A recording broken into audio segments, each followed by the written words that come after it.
enfim. Tudo bem, Luiz? Tudo bem. Por aí também, tudo ótimo. Estamos aqui a fazer uma relação Portugal-Brasil, mais uma vez, não é? E queria-te apresentar para já as pessoas que não te conhecem. Eu sei que és formado em Astrologia Psicológica pela Universidade de São Paulo, fundadora do Centro de Estudos de Astrologia Psicológica também, fundadora e diretora desde 2005, e depois houve aqui uma ligação com a ISAR. Para quem não conhece a ISAR, é a Sociedade Internacional de Pesquisa Astrológica. Em que ano é que foi essa ligação com a ISAR? Eu fiquei à frente desse projeto do ISAR por 8 anos, né?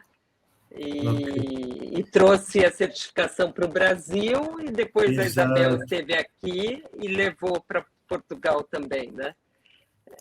Exato, e ainda és vice-presidente aqui da ISAR, exatamente. Olha, e acabaste de fazer uma tradução do livro da Liz Green, acho que é o último livro dela, ou não? Como é que é? Eu acho que sim, eu acredito que sim.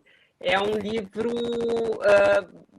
muito minucioso sobre todo o interesse de Jung em astrologia, né? E a gente fica surpreendido de ver como ele teve esse interesse durante grande parte da vida dele, não foi só no final da vida dele, né?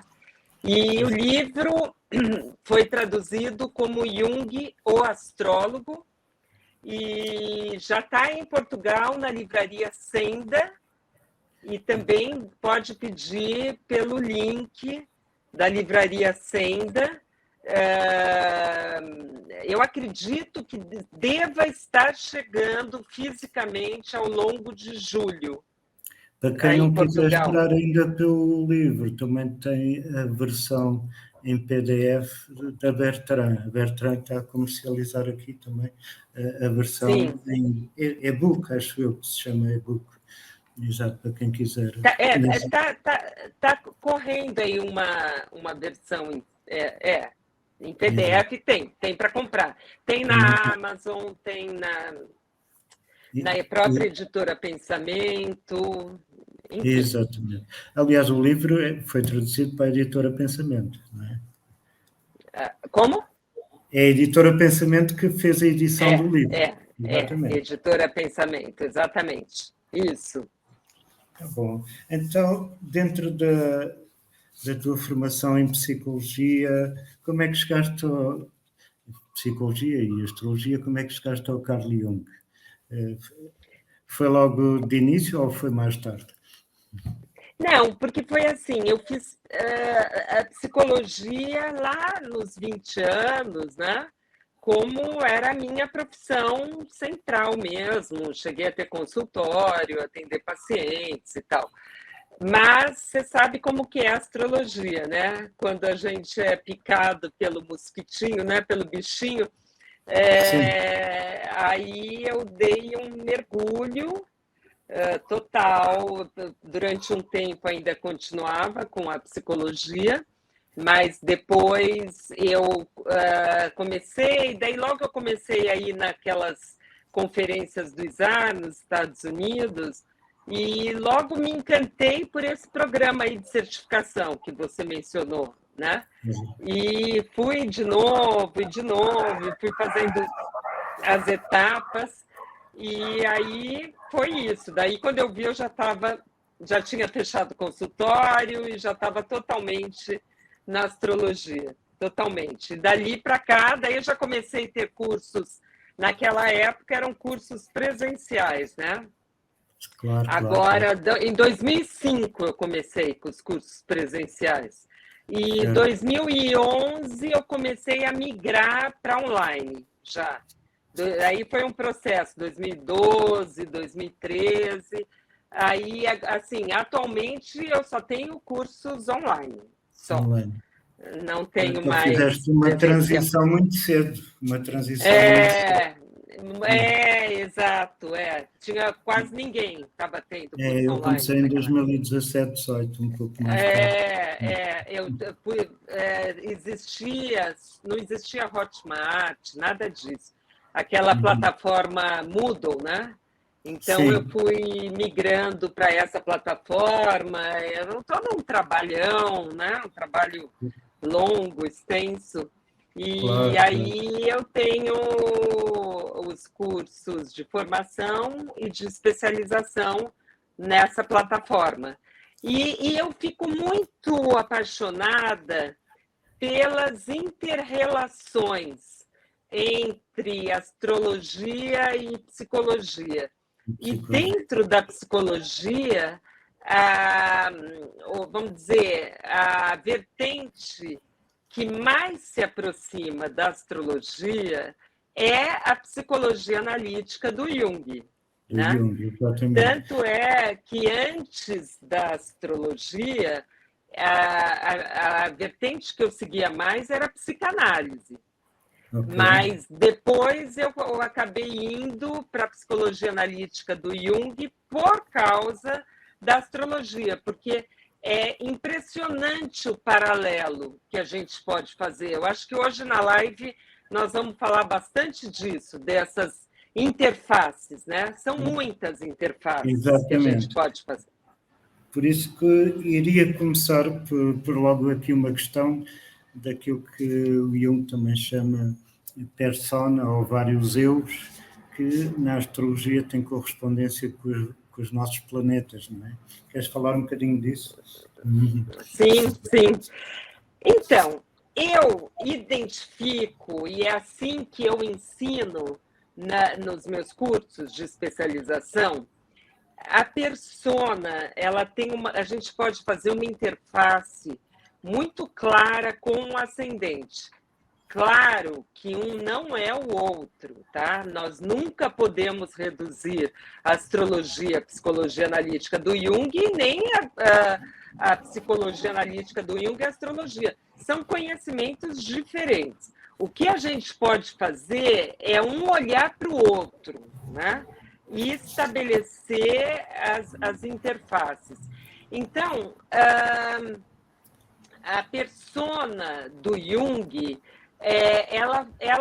a gente pode correlacionar bastante com o ascendente. Por quê? Porque a persona fala sobre a nossa máscara social, né? É a parte, vou falar primeiro da teoria do Jung, é a parte da nossa personalidade que nos protege da nossa sombra, dos conteúdos inaceitáveis, né? Do inconsciente. Então, a persona é o que faz a nossa adaptação com o mundo externo, né? E ela é totalmente necessária, ela é uma proteção. O que o Jung alertava é que, às vezes, assim, a persona ela pode ficar muito mal adaptada, a pessoa fica muito polarizada para o lado da persona dela, uma persona rígida, em que a pessoa se identifica só com essa máscara social, que às vezes a gente vê assim nos casos às vezes médicos, mais antigamente, né? Juízes, assim, que ele é o doutor, né? É em detrimento do todo da personalidade. E o Jung sempre fala que nós temos integração do todo da personalidade, do consciente com o inconsciente.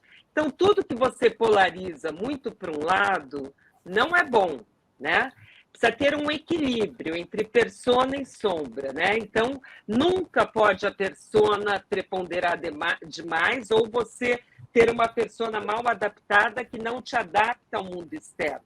Quando a gente pensa no ascendente, nós podemos aproveitar esse conceito do Jung. Não é que é a mesma coisa. O ascendente tem muitas outras coisas que não tem nada a ver com a teoria do Jung, claro. Mas, desse lado também, a pessoa pode polarizar muito para o lado do ascendente e reprimir ou negar a sua personalidade como um todo, né? Suprimindo aquelas partes das sombras mais indesejáveis. Você quer ver? Eu vou dar um exemplo. Por exemplo, você pega um ascendente que tem um Plutão num ascendente, um Áries, um Escorpião, um Marte no ascendente, por exemplo, e o restante do mapa é muito yin, sabe? Yin. Então fica um ascendente muito yang, né? E o restante do mapa mais introvertido, para dentro. É muito fácil a pessoa cair nessa polarização para o lado do ascendente, da persona, né? E ficar nela, porque é mais fácil com o mundo externo, né? O próprio Jung, no início da vida dele, ele polarizou bastante para o lado da persona dele também. E ele projetava, porque ele era o ascendente em Aquário e o Sol na casa 7 em Leão. E ele projetava esse Sol leonino nas figuras de autoridade, no pai dele também, e ele contestava muito essas figuras com o ascendente aquariano. Mas ele precisava integrar esse eixo, ascendente casa 7, até que ele mesmo se tornou uma autoridade também, né? Viveu o Sol leonino, né? Claro. Então, eu acho muito interessante. Agora, quando a gente pensa nos vários eus, né? Como está na tua pergunta, eu penso que o ascendente, ele pode ser um dos nossos eus, sim. Aquele psiquiatra italiano fala muito de subpersonalidades. Eu acho que o ascendente pode ser uma subpersonalidade, né?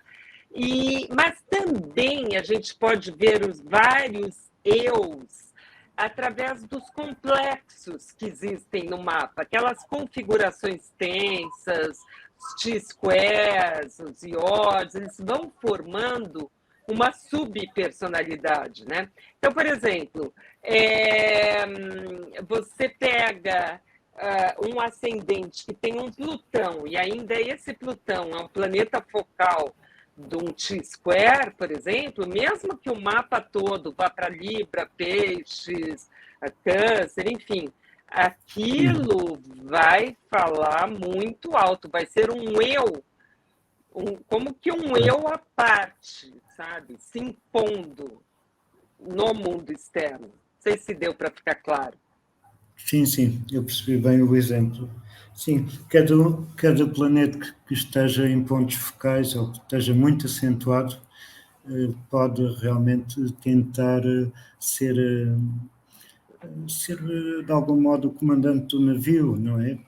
Aquilo que os antigos quiseram também chegar com os 7 temperamentos ligados com cada um dos 7 planetas tradicionais, em que havia, eles chamavam aquilo Almuten, era o comandante do tema, não é?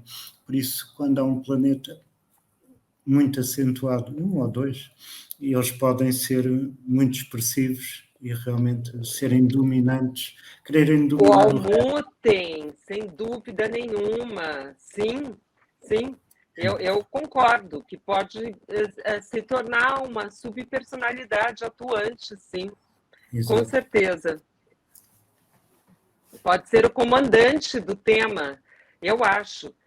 Você pega o regente, né? O Jung considerou muito, nesse livro que você citou, ele fez esse estudo do Almuten Figurae, né? E levava muito em conta. E geralmente tido como regente do ascendente, né? Mas nem sempre, porque tem também outras classificações e tal. Mas eu acho que pode sim. Né? E ele pesquisou muito, porque o regente do ascendente dele, como era Aquário, ele só tinha pesquisado até Saturno. Então, ele fala muito do Saturno em Aquário na casa 1 dele. Na casa 1 sabe? Dele, sim. Como o Almuten Figurae e tal. Mas ele com Urano em Leão, conjunto com o Sol, aquilo depois acabou por ir para o lado da individuação, não é? O caminho da individuação que foi muito marcado. Exato. Ele e o Freud tinham o Sol com Urano na casa 7, né? O do Freud era mais próximo. Eu também. Exato. Você também? Não, eu tenho Urano Sol, mas não em conjunção, em quadratura. Ah, tá. Eu tenho Urano muito forte no mapa também. Mas todos muito... nós da astrologia, né? Exatamente. Sempre temos alguma questão uraniana, com certeza. É verdade. Outra coisa que analisei neste jogo das polaridades, e que o Jung também trabalha bastante com isso, ele próprio tem ascendente Aquário com Sol em Leão, por isso já vive uma polaridade logo de início bastante forte, é que quando há uma acentuação de um dos eixos, de um dos signos, de qualquer dos 6 eixos zodiacais, quando há uma acentuação muito grande num dos signos, há um desequilíbrio que gera exatamente o problema da sombra, faz emergir a sombra, não é? E depois tem que ser trabalhado o signo oposto, ser integrado, repolarizado, por aí fora. Então esse trabalho com a sombra, nós na astrologia acabamos por fazer uma espécie de terapia, não é? Não sei se te acontece isso também, não é? Sim. Olha, essa questão da sombra, eu vejo que às vezes pode ser quase que o mapa inteiro, sabe, Luiz? Depende da conscientização, né, da pessoa que ela tem em relação. Mas é claro que um signo que você expressa mais, né, aquelas qualidades, aqueles núcleos arquetípicos, o outro oposto tende a ficar mais na sombra, né? Mais como qualidades não vivenciadas, né? Exato. Então, eu acho que sempre um signo que você tem mais enfatizado, por exemplo, um Áries, você tem que desenvolver toda a questão com o outro, relacionamento com o outro, porque naturalmente aquilo já se expressa muito. A mesma coisa o Libra, o Balança, né? Você já tem naturalmente essa tendência para ter a referência no outro. Aí o que falta é justamente o que a gente pode chamar de Áries, a referência no eu. Né? Não tanto olhar para o outro, mas sim um olhar mais para o eu, né? Eu acho que isso, sim, com certeza. É muito por aí, porque se não forem integradas as energias da polaridade, a sombra depois provoca as tais neuroses, os medos, os estados psicóticos, não é? Tudo isso que vamos encontrar em memórias e experiências não integradas ou mal resolvidas do passado e que na sombra, o que é que a sombra provoca? É os tais complexos, não é? Em que ficamos agarrados a memórias, não é? Pronto. Isso é fundamental, é o trabalho da psicologia analítica, penso eu. Não é? Por outro lado, temos o fenómeno da projeção, que é quase oposto ao da sombra, não é? Em que mitificamos ou supervalorizamos demasiado os outros como à procura de uma parte essencial que está em nós, não é? Que é o caso da Animus, no Carl Jung, não é? Queres falar um bocadinho sobre isso? Claro, é muito interessante. Como eu falei, às vezes você consegue enxergar com muita clareza praticamente toda a teoria do Jung no mapa, né? Então, a ânima e o ânimos são funções da psique, né? Que tem essa complementariedade. Assim, literalmente, eu vejo muito a ânima pela Lua, Vênus, Lilith, os asteroides Vesta, Pallas, Ceres, Juno, né? Esse conjunto todo, independente de ser mapa do gênero, da escolha sexual que for, é uma questão ali que a gente olha pelo ânimo, da ânima, por exemplo. Então, se você pega um mapa que tenha essas questões, por exemplo, a Lua como ponto focal de um T-square, de um iode, uma Lua angular, ou a presença de muitos planetas em signos femininos, né? Então, Touro, Câncer, Virgem, Escorpião, Capricórnio, Peixe, independente, se é homem, mulher, trans, o que for, mas que tenha uma presença desses signos femininos por muita preponderância de planetas colocados nesses signos, né? Aquele mapa vai ter uma tônica da ânima muito forte. Claro. Tá? E o oposto é verdadeiro também. Você pega mapa com Marte muito enfatizado, Sol, até um Plutão. O Saturno eu vejo muito como híbrido, né? Então, porque ele também é constrictor, né? Ele também é feminino no sentido que ele se volta para dentro. Mas aí com preponderância de planetas em Áries, Gêmeos, enfim, né? Leão, Libra, Sagitário, Aquário e tal, também vão ser mapas muito masculinos. Pode ser de uma mulher mesmo, heterossexual, mas vai ser um mapa que o Yang vai estar muito enfatizado, né? E a energia feminina, e o Jung entendia o ânima e ânimos para muito além de questões sexuais. Então, o ânimos, ele entendia até como essa parte mais julgadora que nós temos, do pensamento, né? Sim. A ânima, a que faz mais as conexões com o inconsciente, com as imagens, quer dizer, o ânimos interpreta a imagem.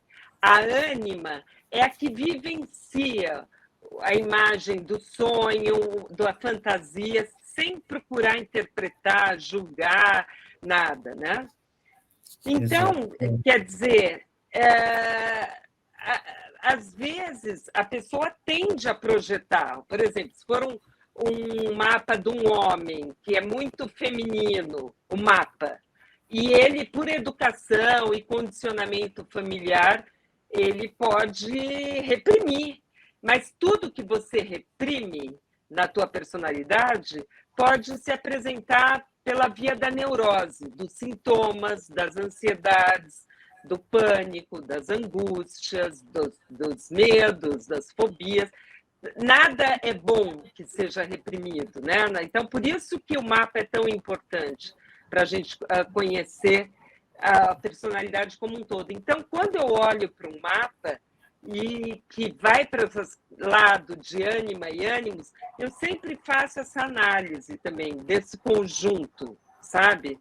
E o ideal para o Jung é sempre essa complementariedade, né? Você ter um equilíbrio entre ânima e ânimos, você fazer essa integração dentro da sua psique, né? Quer dizer, se você, por exemplo, ele dá um exemplo nesse livro, nesse que nós falamos, Jung, o astrólogo, que é muito interessante. Olha só como ele usava a astrologia e como ele ia longe nas análises. Tem um mapa da senhorita X, Mrs. X lá, que era uma quadratura de uma lua com Mercúrio. Ao mesmo tempo, era um mapa que tinha muito pouco ar, faltava o ar de elemento, e tinha uma predominância de elemento terra. Então, juntando tudo, quer dizer, ele também fazia análise dos elementos, dos tipos psicológicos, né? Exato, exato. Juntando tudo, e qual foi a conclusão dele? Que ela tinha um problema com o ânimos, de muito julgamento das coisas, muita opinião pré-formada daquela Lua com Mercúrio, e como faltava ar no mapa, ela ia muito para o lado da Terra, assim como os suíços, ele falava, né? Assim, que são muito com uma visão mais limitada, pragmática, preconceituosa, e que isso dá essa função julgamento, né? Ela estava muito exacerbada. Aí que era uma função do ânimo. Então, olha como ele ia embora nas análises com o aspecto da Lua Mercúrio, né? Então, é muito interessante. Agora, essas projeções a gente faz o tempo todo, né? Todos nós.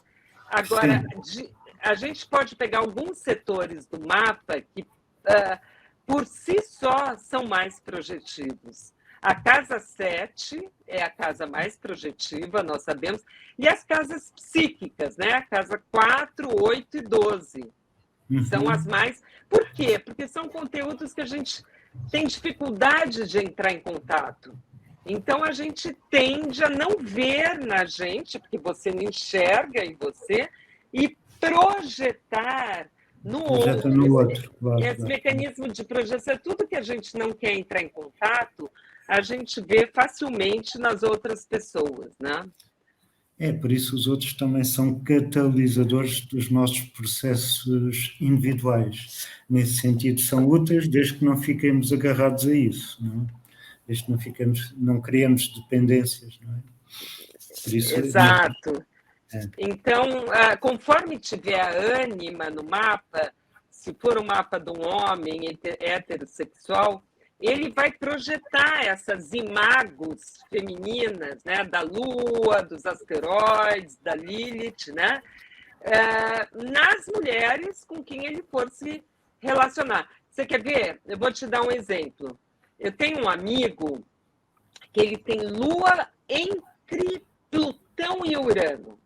Ali, um estélio, dos anos 65, por aí, pegou a conjunção Plutão e Urano em cima da Lua dele. Da Lua. E, quer dizer, é uma Lua pressionada, né? Tensa, assim, por energias transpessoais muito avassaladoras, né? Muito difíceis, e ainda com aspectos tensos. Está na casa 7, aspecto tenso com ascendente, tudo. E o Sol na 11, só com aspectos fluentes. O que era mais fácil para ele? Os amigos. Amigos homens, claro, é o lado que flui da vida dele, né? Nós somos amigos há uns 40 anos, né? E é claro que, naturalmente, ele acabou optando por homossexualidade, porque é o lado que é fácil para ele. O mundo masculino é amigo, é casa 11, né? E a imago feminina é muito ameaçadora. Então, às vezes, aí, porque tem várias causas, né, para a homossexualidade e tal, acho que nem dá para a gente entrar nisso, mas no mundo masculino fluiu afeto, fluiu identificação, facilidade, né, trânsito, ele se sentiu, foi a zona de conforto dele. Aí, às vezes, eu, como sou muito amiga dele há mais de 40 anos, se eu falar alguma coisinha, assim, sabe o que ele fala para mim? Ele fala, você está falando igual minha mãe. Aí eu falo, mas meu Deus, você ainda está com essa imagem de uma mãe perseguidora, né? Lua, Plutão e Urano. Então, quer dizer, ele projeta essa tensão, essa coisa persecutória, e é muito mais fácil projetar nas mulheres, porque a mulher é o receptáculo propício para isso, né? E os homens estão lá na casa 11, tudo ótimo, tal. Certo, Então, é a projeção da ânima dele no mundo externo. Né? É um bom exemplo, exatamente. Para quem não conhece muito a linguagem junguiana, consegues diferenciar o arquétipo, as imagens arquetípicas do instinto, por exemplo? Sim, sim. É bem interessante isso também, porque, assim, vou começar pelo instinto, tá? O instinto é nossa parte animal, né? Fundamental, de onde brotam todas as energias instintivas, né? Que dá o dinamismo da pulsão na personalidade, né? Então, o instinto é como você vivencia fisicamente os impulsos, as pulsões, né? Então, o impulso de fome, de raiva, né? A coisa mais o lado animalesco, né? Da personalidade. Desconhece o mundo externo, desconhece as normas sociais, né? A única questão do instinto é haver uma descarga daquela tensão e que as necessidades sejam satisfeitas. Todo mundo tem pets, né? Tem cachorro em casa, sabe né, como eles avançam numa ração, né, na comida e tal. Então, o reservatório desses instintos é o id, né, que é o que o Freud, a grande descoberta dele foi o id, ego, superego, e o Jung, também os inconsciente e inconsciente coletivo, né? Então, são esses instintos que estão no id, no nosso mundo totalmente inconsciente, né? E também o instinto sexual, claro, mas não só, todos os instintos. E os arquétipos, eles possuem uma relação direta com os instintos, porque é como se fosse uma polaridade da mesma dinâmica na psique, né? É como assim, se os arquétipos fossem as imagens psíquicas dos instintos, esse reservatório que nós temos no inconsciente coletivo dos arquétipos, das imagens primordiais, né? Sim. Então, é como se a vivência psíquica fosse dos arquétipos, é um instinto transmutado nas imagens, né? Então, eles dão uma forma e uma finalidade psíquica para o instinto, né? Então, quer dizer, lá no nosso inconsciente não temos só instinto. Essa foi a grande sacada do Jung. Nós temos também esse manancial de imagens primordiais, né? Que são os arquétipos, que são, se a pessoa ficar isolada numa ilha, ainda assim ela reproduz os arquétipos. É isso que ele descobriu, né? Arquétipo do céu, da terra, de pai, de mãe, do herói, do inferno, né? Então, existe, só um minutinho, peraí. É uma coisa infinita, essas imagens primordiais, né? E é um grande manancial, assim, criativo, né?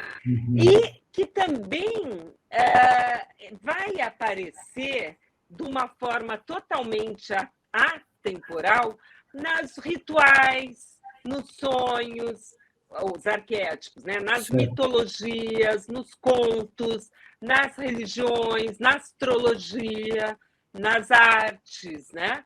Através de símbolos que eles chegam ao nosso inconsciente, podem invadir os sonhos, os mitos, né? Tudo isso que a gente conhece.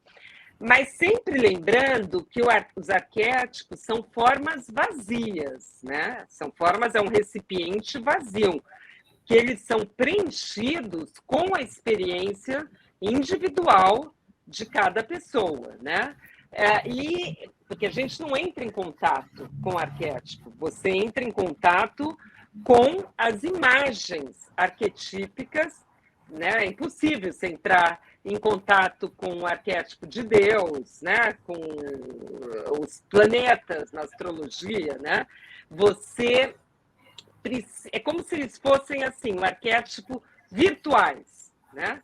Através das tuas vivências pessoais é que eles surgem na consciência como uma imagem arquetípica. Já estou falando de imagem, você nem perguntou, mas eu estou falando, sim. Né? Mas enfim. Exatamente. Tá? Então, por isso o símbolo faz essa ponte entre a experiência concreta e Exato. Pois. Exatamente. Exato. E, no fundo... E aí, se a gente pensar assim num arquétipo como uma concentração de energia, uma imagem que a gente pode pensar, ela vai se atualizar, né, numa imagem arquetípica na psique do indivíduo, né? Então, é bem interessante tudo isso que o Jung explorou, né? Eu acho que muito porque ele tinha um ascendente aquário e Mercúrio e Vênus em Câncer, né? Então ele foi fundo nas coisas antigas, primordiais, né? E uma lua conjunta com Plutão também. Uma lua em Touro conjunta com Plutão, em conjunção com Plutão também. Por isso foi profundo. A Lua conjunção com Plutão, exato, exatamente. Pronto. E ele dizia também que era necessário integrar e perceber os conteúdos do inconsciente coletivo. Daí que ele teve experiências logo muito cedo e quis mergulhar depois muito nelas. Não é? Acho que a mãe dele fazia as sessões de espiritismo, por isso logo desde miúdo, ele começou a ter contacto com o mundo fora, um bocadinho fora do real, não é? Quando nós chamamos. Então ele quis perceber mais o que é que se passava com as coisas. Foi uma super contribuição, né, que ele trouxe. Exatamente. Mas eu vejo bem assim essa coisa dos arquétipos, uma coisa grande, né, bem assim aquariana, né, que vai além do individual, né? Sim, e arcaica o Câncer dele também. Exatamente, os arquétipos são universais, é um bocadinho como as formas do Platão, que em determinadas filosofias chamam-se ideais, mas há determinados filósofos também que chamam formas, e estas formas são um bocadinho como os arquétipos do Carl Jung. Há aqui uma correlação entre uma coisa e outra, que fazem depois ponte entre o mundo inteligível, sensível, as imagens, o inconsciente, coletivo, tudo isso é necessário fazer Exatamente. Exatamente. Daí que o Jung também arranjou uma imagem muito importante, que é o chamado self, ou a si mesmo, não é? Sim. Eu acho também essa contribuição dele, assim, fantástica, fantástica. O self ou si mesmo, né? Exatamente, que na astrologia, se virmos como uma mandala, não é? Representa o centro do mapa, o centro da mandala, não é? Por isso... Exato. Aliás, sabe como é que eu... Diz, Márcia. Eu vejo assim, eu vejo em dois níveis, né? Num nível, eu vejo essa questão do self, do si mesmo, que você pode observar muito pelo Sol no mapa, pela seguinte coisa, o Sol, ele é o centralizador, ele deve ser o centralizador do mapa. Eu vou explicar, vou chegar lá, senão às vezes não fica claro.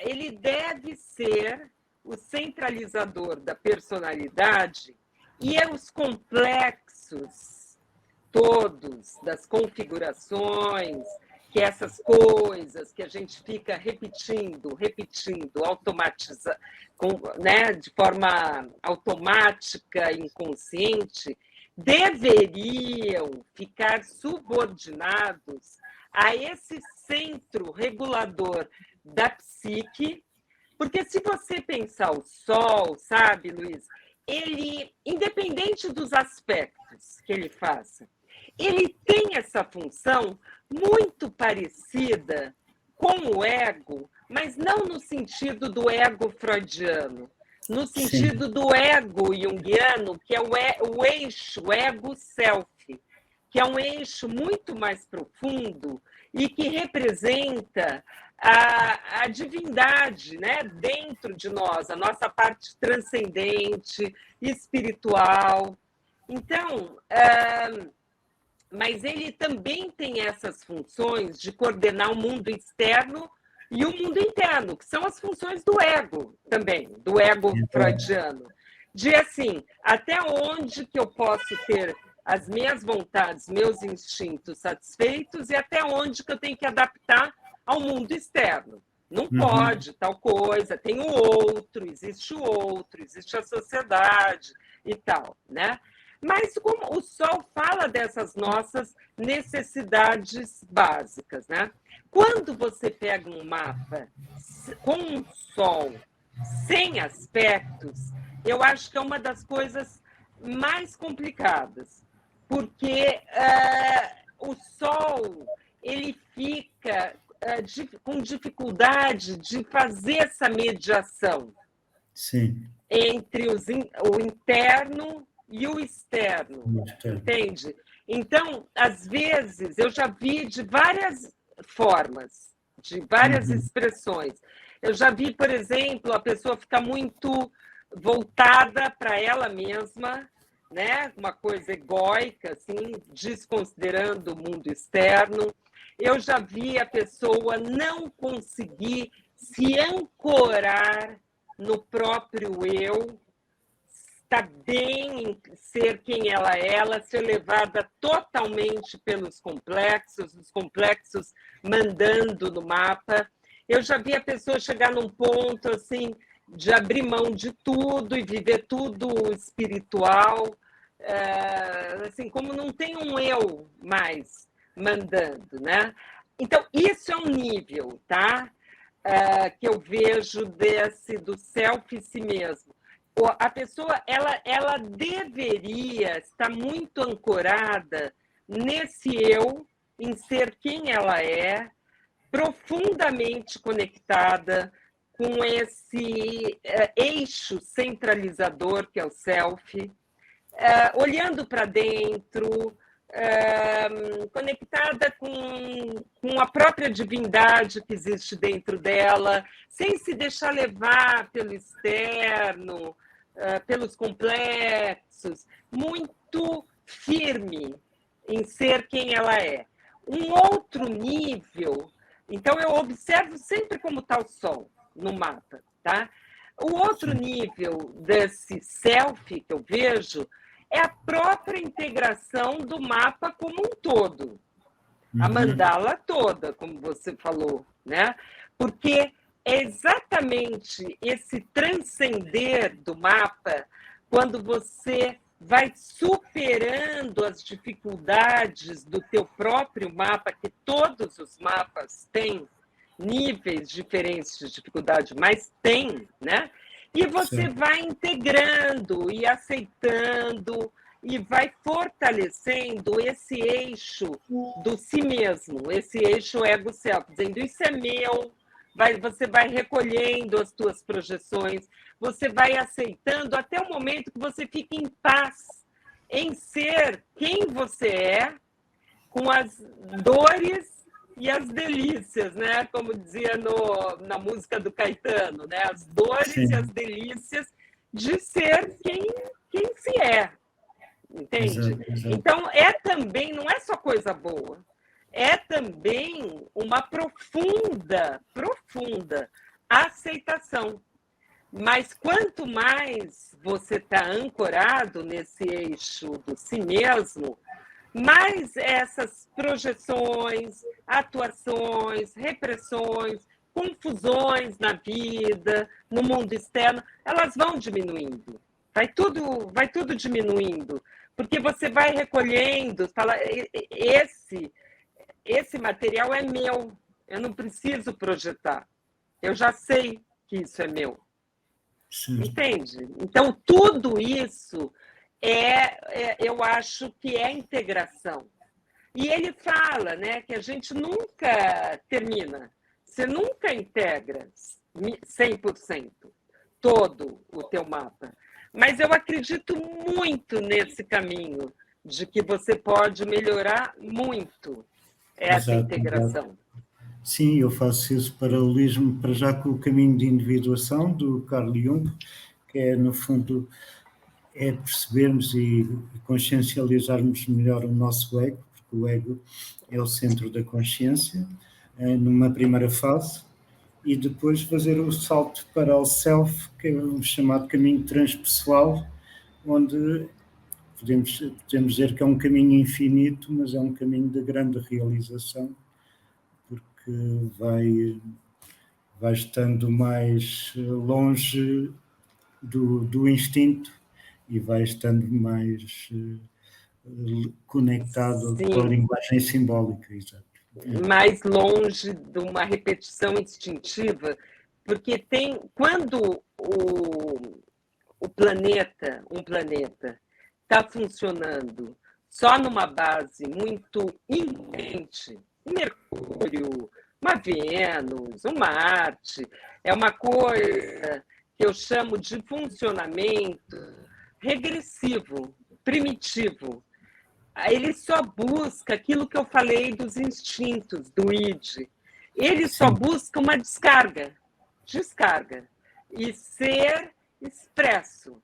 E não considera, por exemplo, um Mercúrio desregulado, uma Vênus muito tensa. Então, o Mercúrio, por exemplo, às vezes pode ser aquela pessoa que fala coisas, mas não conecta com ela, não para, não pensa, não simboliza, não percebe que é dela, descarrega. Você encontra com ela, você descarrega em cima de você, né? Uma Vênus num funcionamento muito primitivo, também são os relacionamentos que são muito mal vivenciados, né? Ou a pessoa, às vezes, se funde muito no outro, se for uma Vênus-Netuno, uma Vênus muito tensa, uma Vênus-Plutão, é tudo na base da intensidade, do tudo ou nada, daqueles amores, né? Uma paixão, aquele medo da perda, aquela coisa exacerbada, né? E daí acaba. Então, quer dizer, ela não está ancorada no eixo ego-self dela, ela está sendo levada. Eu falo que vampiriza o mapa, sabe? Aquilo consome a vida da pessoa e ela não se dá conta do que está acontecendo, né? Então, são funcionamentos muito, muito primitivos ainda, que só visam uma descarga, mas não tem a intermediação do ego. Quais são as funções do ego? Exato. Espera, aprendizado, memória e por aí vai. Tá? Daí esta relação da astrologia com a psicologia ser muito útil no processo de autodesenvolvimento, naquilo que eu acabo por chamar também uma astrologia alquímica, porque faz com que cada um faça processos e se transforme e amplie a sua consciência. Não é? Exato. Mas é como eu falo, às vezes a pessoa tem astrólogo que acha assim, não, mas a astrologia não tem nada a ver com psicologia, não precisa. Claro que não. A astrologia existe há 4.000 anos, sei lá, é óbvio que não. Porém, se você se abre, é como nesse livro, a Liz Greene fala, que o Jung ele se abria para temas que muitas vezes na academia são tidos como temas deploráveis, né? Misticismo, astrologia e tal. E a mesma coisa na astrologia. Quando a gente olha para o quanto que essas inter-relações podem enriquecer uma outra, como eu falei no começo, não se trata de você tornar a astrologia uma psicologia, pelo amor de Deus. A astrologia a gente respeita, ela tem as regras dela, tem o próprio maneira de ser interpretada. Eu tenho a maior reverência pela técnica, tem que ter, tem que ter. Você não pode sair achando, fazendo um aspecto virar outra coisa. Não, aquele aspecto é aquilo, tem orbe, tem dignidades, tem debilidades, tem estado cósmico e tal. Mas quando você, por exemplo, quando no primeiro exemplo que eu dei da persona e do ascendente, você começa a acrescentar um olhar. E a mesma coisa que na psicologia do Jung, quando você olha para o mapa, meu Deus, você tem tanto insight em relação a um paciente, né? Eu atendo, né? Eu atendo uma família, só para te contar um caso, eu estou atendendo essa família desde fevereiro do ano passado, quer dizer, vai para 1 ano e meio quase, né? É a mãe, o pai e o filho. E é um filho que ele tem aquele transtorno opositor, TOD, que chama, desafiador, né? Então, ele não controla os impulsos, ele sai batendo. Ele bate, já bateu no pai, já bateu na mãe, já quebrou coisa em casa e tal. E eu só tinha o mapa dele, que a gente chama em psicologia o paciente identificado, que ele que é o problema, vamos dizer, o paciente identificado. Agora, depois de mais de 1 ano de atendimento, eu consegui o mapa do pai e da mãe, os dados de nascimento. Daí eu fiz o mapa, nossa, muda o atendimento, muda, porque você começa, é como se você tivesse uma bússola mesmo. Você consegue enxergar com clareza os entrelaçamentos entre eles, o Sol, a Lua de um, o Plutão de um, os nodos, nossa Senhora. Começa-se a ver a dinâmica, pois, exatamente. É muito interessante. Então, o Jung, nesse livro aí, ele fala para o Barbot que a astrologia seria de grande utilidade para os psicólogos. Entendeu? Muito bem. Olha, esta nossa conversa já vai longa. Gostei muito desta nossa entrevista. Sim, eu também. Queria-te agradecer também por teres aceito este convite e até uma próxima oportunidade, que será em breve, porque estamos nesta relação Portugal-Brasil, não é? Mais próximo. E... Espero que sim. Tá bem. Muito obrigada pelo convite também, Luiz. Um resto de bom dia. Valeu. Obrigado. Agora vamos estar aqui 1 ou 2 minutos, porque a Kátia tem algo para vos apresentar e neste caso é o sorteio deste domingo. Vamos. Espero que o som tenha estado... Sei que não estava muito famoso, mas espero que tenham ouvido bem. Olá, Kátia. Olá, professor. Olá, viva. Então, como está? Boa tarde. Tudo bem. O que é que hoje tem para nos apresentar? Então, para começo de conversa, eu agradeço sempre o facto destas lives serem tão enriquecedoras e muito interessantes. Cada tema parece que é sempre mais interessante do que o outro. Não é que haja um tema mais interessante, mas são sempre muito, muito interessantes.